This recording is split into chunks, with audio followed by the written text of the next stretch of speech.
Анын бүт бардыгы жасалма документ. 36 гектар жери бакты кайра муниципалдык менчикке кайтарып берүү жөнүндө сотко эмеден сиздер кайрыласыздар. Биз айтканбыз мамлекетке алабыз деп. Мына Кудай буйрса ал жерде 36 гектар эмес, 37-93 мындай алганда 38 гектар жер. 38 гектар жер мына мамлекеттин эсебине өттү буйрса. Болот, ана муниципалдык менчикти ФПСтин жери катары элге бөлүп бересиңер да эл пайдаланат. Ошого чыга токтом чыгыш үчүн элдик жыйын болот. Элдик жыйын. Анан элдик жыйындын пана протокол. Элдик жыйын болгон. Ал протокол менде азыр билбейм кайсыл деди экен. Силер берип туруп толугу менен кайтарасыңар. Бул анан сотко бере берсин. Мамлекетти береби, кимди берет, сотко бере берсин. Мен жеримди ушундай алып коюштум, момундай болду деп сотко берсин. Эмне үчүн биз мунун артынан чуркашыбыз керек? Мыйзамсыз бул алат да 36 гектарды 30 жылдан бери пайдаланат, бир тиын акча төлөбөй мамлекетке. А мамлекет келип будан сурап жүрүш керек. Мына муну 96-жылкы токтом. Ооба, 96. 99-жылы муну жазган компьютер бар беле? Жетекчилер айтканчы. Муну жазган компьютер бар беле? Мына 99-жыл деп жазылып турат. 17 декабрь деп. 99-да баарыбыз жашаганбыз да. Мына 5 көк китеп мына чыкты. Мамлекеттик мына кадастр ишканасы жетекчиси отурат. Рахмат, мына балдары менен чуркап бардыгын тарттырып, жердин бардыгын китебинин бардыгын дайындап чыгарды. Баягы өзүңүздөр билесиздер, Жугуш айыл өкмөтүнөн бизге адамдар кайрылуу кылып келип, ошол жердеги баягы эски мурдагы винзаводдун жери бир эле кишинин карамагында болуп, эч кимге бербей 36 гектар жерди бир эле киши иштетип атат.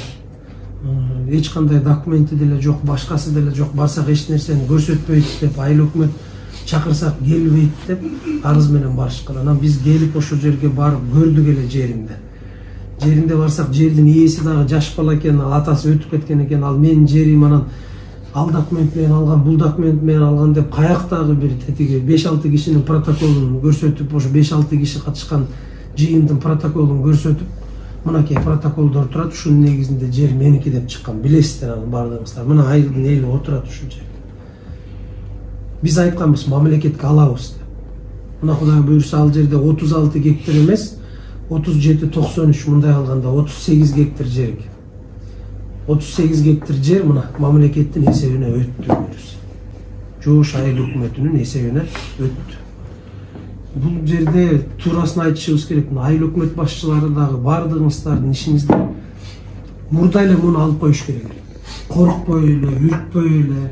Жер силердин өзүңөрдүн кол аңыңарда турган жерди ала албай, ошол жерге 30 жылдан бери канча акча болот эле, эгерде элге берсеңер канча үй бүлөнү багат эле, канча деген аренда түшөт эле мамлекетке.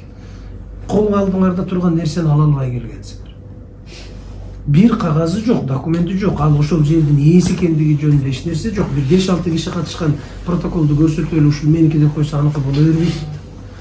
Биз ошондо жаш бала экен эскертип айтканбыз, алабыз биз ал жерди десек, кокуй жок, анан сотко бериш керек, анан анчы керек, мынчы керек. Мен ошондо айткам, биз жерди алабыз, анан сен барып сотко бере бер деп. Мына жерди Кудай буйрса алдык. 37-93, башка 38 гектар жер Кудай буйрса мамлекеттин менчигине кайтарылды. Биз кече эсептеп көрдүк бир сыйра канча эме болгондугу жөнүндө. Мына биз келип иштеп аткан ушу 1 жылдын ичинде 1200 гектар жерди кайтарып алып турбуз мамлекеттин эсебине. 1200 гектар жер мамлекеттин эсебине кайтарып алынды. Биз ал жерден бир соту жер өзүбүзгө алган жокпуз. Өзүбүздүн немебизге, эсебибизге жаздырып алган жокпуз. Бүт бардыгын муниципалдык менчик кылып мамлекетке кайтарып бердик. Эми Кудай буйрса мына 38 гектар жерди аласыздагы фонддун эсебине кирет. Уже силердин өзүңөрдүн картаңарда турат. Аукцион өткөрөсүңөр дагы калыс түрдө бөлүп бересиңер. 1 гектардан бөлүп берсеңер дагы 38 үй бүлө мындай алганда тиричилик кылат деген сөз бул. Ошол жерде турган жүзүм бакты бүт талкалап, столбасынын бардыгын талкалап, темир тезегинин баарын талкалап сатып, анан Алматыга барып бир киши мына 30 жылдан бери жашап пайдасын көрүп келет. Мамлекетке бир тиын акча төлөбөсө, эч нерсе кылбаса, бир кишиге жумушчу орунду түзбөсө, анан эгер ал жана маселенин үстүндө дагы бир нерселерди чыгара турган болсо, заводдун жерин да карайбыз. Заводко кантип кызыл китеп чыгып калган. Заводдун жанында 3 гектарга кантип кызыл китеп чыгып калган. Эгер ал токтон албай дагы эле мен антем минтем сотко берем башка десе, анысын да карайбыз. Анын үстүндө да иштейбиз. Мамлекет деген бар бүгүнкү күндө. Корко турган, үргө турган эчтеке жок. Бай илгеркидей акчалуулар келип эле кичине бир чөнтөгүндө акчасы бар байлар келип, таанышы барлар келип эле база калып карапайым элдин укугун тебелей берет, каалаган жерин ала берет деген маселе болбойт. Мындан ары мен ошондо да айткам, мындан ары андай маселе болбойт. Болду эми андай нерсени токтотуш керек, өттү кетти. Мына жана Жалил Атамбаевдин 30 адырдагы 34 гектар жери боюнча дагы президенттик администрациянын көзөмөлүнө өттү толугу менен. Президенттик администрациянын көзөмөлүнө өттү. Кудай буйруса, ал жерди дагы мамлекетке алып, ипотекалык компанияга берип, жарандар үчүн ипотекалык үйлөрдү куруу боюнча тапшырма берди. Сотторго дагы, прокуратура тармагына дагы бардыгына тапшырма берилет. Мамлекеттин менчигине кайтаруу жөнүндө. Мына кечинде ошондой тапшырма алдык. Ипотекалык компанияга берип, көп кабаттуу үйлөр, Кудай буйруса, эми көп кабаттуу үйлөр курулат биздин Ошко дагы. Мурдарда 6 соту 7 соттан берилсек, жердин бардыгын берип салабыз, эртең кайрылы азык түлүк программасы деген келип чыгат да коопсуздук. Жердин баарын берип алып, крышабызга эгебизби кийин эгиндерди. Кече президенттин айтып атканы дагы ошол маселеден улам күйүп атат да. Айыл чарба багытындагы жердин бардыгын берип салсаңар, анан эртең кайка барып жашайбыз. Жөнөкөй эле жана буудайды айтып атат. Мына буудай бардык жерде өсөт биздин Кыргызстанда. 60%-ын экспорт кылат экенбиз. Биз сырттан алып келет экенбиз. 60% буудайды, башканы тим эле коелу. Помидор менен бадыраңды мына баарын сойлойбуз, ушу түштүктөн алабыз деп. А биз ушу түштүккө, түндүктү тим эле коюп, түштүккө кошуна Өзбекстандан алып келип, ошону жейт экенбиз, пайдаланып. Помидор менен бадыраңды, башканы тим эле коюп. Болбосо ошондой эле жер, ошондой эле эл, ошондой эле тиги аба ырайы бирдей эле нерсе. Биз сырттан бардыгын экспорт кылып атабыз. Өзүбүздөгү айыл чарба багытындагы жерлерди бардыгын трансформацияга алып барып, эптеп эле үй куруштап бере берсек, андан кийин жакшылык чыкпайт, жакшы иш чыкпайт. Ошон үчүн жана көп кабаттуу үйлөрдү көтөрүү жөнүндө маселенин көтөрүлүп атканы дагы ушундан улам келип чыгып атат. Рахмат мынакей президентибизге рахмат. Министрлер кабинетинин төрагасына рахмат. Улуттук коопсуздук кызматынын төрагасына рахмат. Министрлер кабинетинин төрагасынын орун басарына рахмат. Бакыт Эргешевичке толук көзөмөлгө алып, аягына чейин мына иш чыкты, Кудай буйруса. Ушинтип эле жасасак болот экен маселе. Эгер биз өзүбүздүн чөнтөгүбүзгө сурап атсак, жеке бир тууганыбызга сурап атсак, анда биз да коркуп отурмакпыз, кой эмне болуп кетет, кантип кетет экен деп. Биз мамлекет үчүн эле алып атабыз. Эл үчүн, карапайым элге кайра өзүнүн мыйзамдуу укугун эле кайтарып берели деген гана маселе. Башка эчтеке саясат жок бул жерде. Мынакей айыл өкмөт колуңарга тийди. Эми ушуну дагы алдырып берсеңер, кайра дагы башка бирөөлөргө алдырып башка кылсаңар, анда силерге анда сөз жок. Алдырбай жылы каласың. Мына 38 гектар жериңиз колуңузга өттү. Көп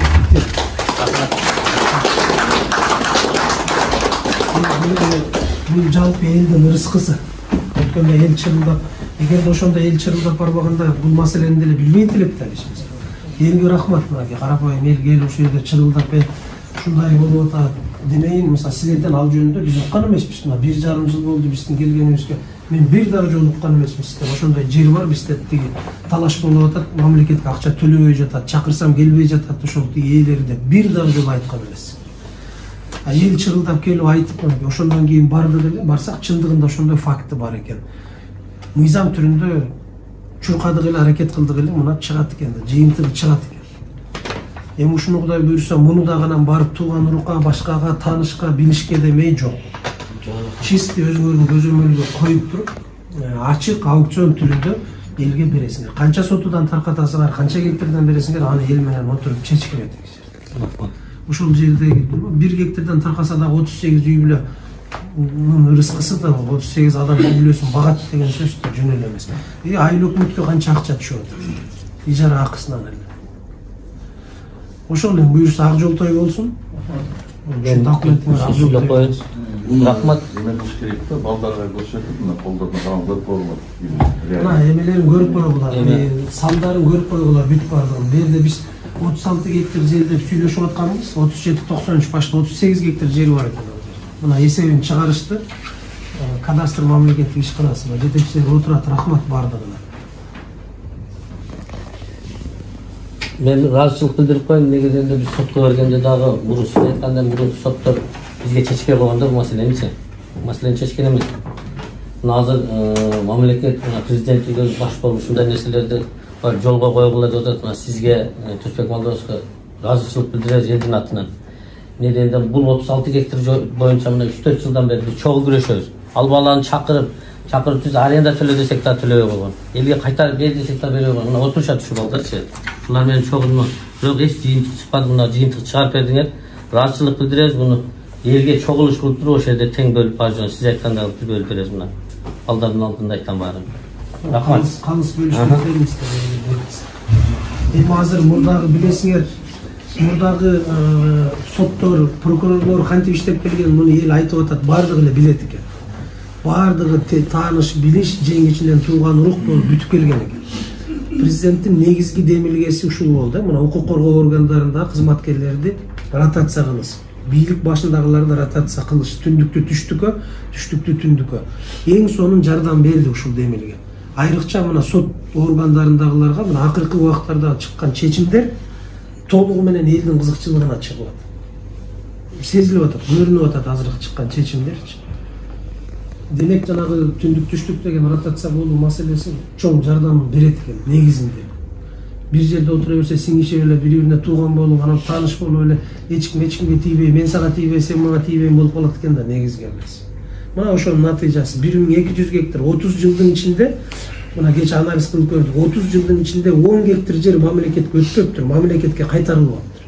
Только мамлекеттен алып келген да, мамлекеттин жерлерин алып келген. Bir жылдын ичинде 1200 гектар кайтарылды. Бул чоң иш. Ошонун ичинде ар бириңердин мээнетиңиздер бар.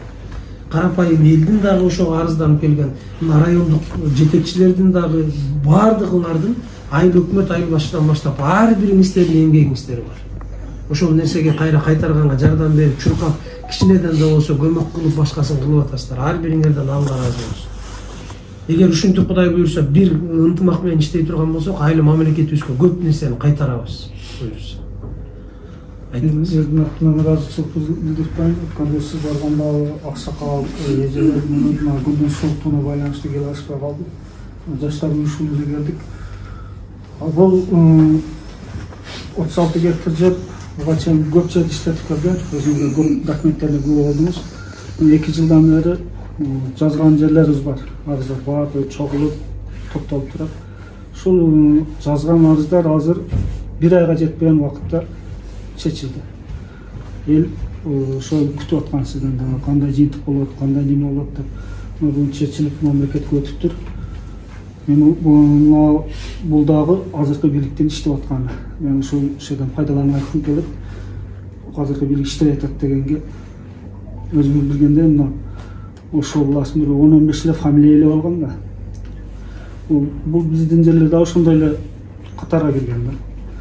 Азыркы жогоруда айтып кеткениңиздей ротация жемишин берип аткан эмеси айыл өкмөт, аким баш болуп баардыгы өз кезегинде туруп сиз баштааңызды араңызга чыгардыңыз.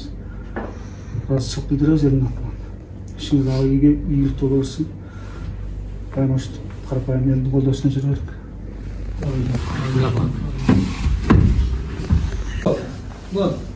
Качан бөлүп берет өкмөт отурат, ушуну айтып берип койсоң, силер дагы узарып кетпесин. Азыр күтүп атат. Ал ушул турсам күтүп отурат. Элдин алдына барып чогулушкулабыз баарыбыз. Айылга барып чогулушкулабыз. Бүт ошол жерде. Мечиттин алдында. Айылга эле бөлүп. Айылга бар. Айылга жыйын кылыңыздар. Айылга жыйын кылабыз. Бир числону айтып коесуңуз, ошол даярданайын деген нерселер бар. Бүгүн жумабы, эртең ишемби болуп калды. Кийинки жумада жыйындар жокпу эл өкмөттөргө, буяка чакырылып калган. Жыйындар жок. Өткөзө турган. Аукционду өткөрүп, катыштырып бардыгын, элдин бардыгын ачык айтып деп, анан өзүңүздөр ишара чечесиздер. Ömer Turarazıç bir de aytılan meselelerden gelip sorup da bende da fikir zararı kaldı da kayralı şu öz işletkenliğe götüp almayı bizge tiyeydi gündeler küçüde görgende kapıra çıkılıp benim degen başka jaktan gelip gözünüzden alaydı bu mындай bu maçı çıkarsın tutup almayı bozatsa kayralı жоқ бұл ФПС-тің жері да ФПС-тің жері тиги департаментке өткөн жерлердин 50% уже өтүп бүттү департаментке берип бүттүк айыл чарба департаментине бул өтпөйт. Бул силердин айыл өкмөттүн менчигиндеги турган жер болду. Эч кандай сурабайбыз дейм да. сурабайт. Эч кандай кооперативге тиянга бияка эчтеке берилбейт. Департаменттин өзүнө коюп берет экен. Эч кандай берилбейт, өзүңүздөр берилет. Эми Алла Таала мүмкүнчүлүк берип, ушу күнгө жетип биз ыйыбыз Будайга жетип, ушуну ишмесе колубузга тиеп отурат. Ачыгын айтканда көп жыл болду. 10 жылдын арагы болду. 2005-та жүргөм. Мен көп бардыгына катыштым да. Мына Кудай бүгүн ушу иштеп колубузга тиеп биз сүйүнүп отурабыз. Чын айтсам ыйлагым да келип турат. Себеби мына 2 жыл болду аралыгында тынымсыз жүгүрдүк. Кирбеген эшигибиз калбады, барбаган жерибиз калбады. Дагы чечилген жерлерибиз бар. Бир-эки жерде аны госрейтерге катында арыз жазып өкмөткө кайрылдык. Мына ошол эле Кыргызстан совхозунда бөлүнгөнүндөн бирок айтып кетейин бир жолу. Анан кийин 20 гектар сат бердик болуп турганда стандта биздин жерибиз бар эле. Ошол жер Алмашевдин кой жолунун жанында 4 гектар жерибиз бар, азыр тактап элек. Ошол жерди тактап бериңиз суранабыз деп өкмөткө арыз жаздык. Ушундан тактап көзүңүз көзөмөлдөп берсеңиз. Эми Мампаттоо башкармалыгына ыраазычылык билдиребиз. Тез арада ушуну жүгүрүп, чынын айтканда булар барганда жер ылай эле, ылайга карабай барып, съемкаларын кылып бүтүрүп бердиңиздер. Сиздерден Алла ыраазы болсун. Сизге дагы Алла Таалам иман хидаят берсин, ден соолук берсин, өмүрүңүз узун болсун, ишиңиз илгери болсун, элдин кызматын кылып дайым жүрө бериңиз. Алла Таалам келечегиңизди кең кылсын. Амин. Рахмат. Алла разы болсун. Анда болду, кагазды алып, өмелерди ишти бүтүрүп бериңиздер. Айыл өкмөтү сиздердин